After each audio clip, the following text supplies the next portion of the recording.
ஓ, இவங்க உங்களுக்கு லீஸ்க்கு விட்டாங்க. நான் கேட்டேன், வெளியால் கூட்டுறத எனக்கு விட்டுரு அப்படின்னு. இவங்க என்ன பண்ணாங்க, அப்புறம் இந்த மேஸ்திரி வந்தோன்னே அவர்கிட்ட கேட்டுக்கிறாங்க, மீதி இதுலாம் எவ்வளோ செலவாகும் பூசு வேலை செய்கிறதுக்கு, வெறும் கல் வரைக்கும் தான் வச்சுருக்காங்க, பூசு வேலை செய்கிறதுக்கு எவ்வளோ ஆகும் செலவாகும்னு கேட்டாங்க. அவர் ஏதோ ஒரு அமௌண்ட் சொன்னார். அப்போ என்ன பண்ணாங்க, இந்த வேலை நீயே செஞ்சுக்கோ, இந்த பில்டிங் கட்டுறது 2,15,000 ஆயிருக்கு, இது எப்போ தருவோம் அப்படின்னு நான் கேட்டாங்க. இப்போ என்னால் சொல்ல முடியாது, என்னால் எப்போ தர முடியுமோ அப்போ நான் தரேன்ற மாதிரி சொல்லி விட்டேன். அதுக்கப்புறம் நான் என்ன பண்ணேன், கொஞ்சம் கொஞ்சமாக என்னோட வேலையை அந்த வீடு கட்டாமல் வந்து பார்த்தீங்கன்னா அது 10 வருஷமாக கட்டாமல் தான் இருந்தது. போன வருஷம் தான் அதை கட்டணும். அது வரைக்கும் நீங்க கீழே இருந்தீங்க? அது வரைக்கும் கீழே தான் இருந்தோம். சரி, அந்த கீழ் வீடு நீங்க ஒண்ணா இருக்கீங்களா?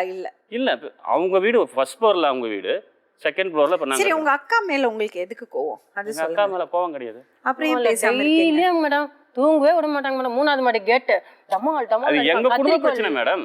அவங்கள போயிட்டு எதனா நான் ஒரு ஆமா வந்து கதவை தட்டி கத்திரிக்கோல் வச்சுக்கின்னு, ஏய் வெளியே வாடா, ஏய் கரண்ட் பில் கட்டுறா, இல்ல இப்படி வராங்க மேடம். பயமா இருக்கு மேடம், திக்குன்னு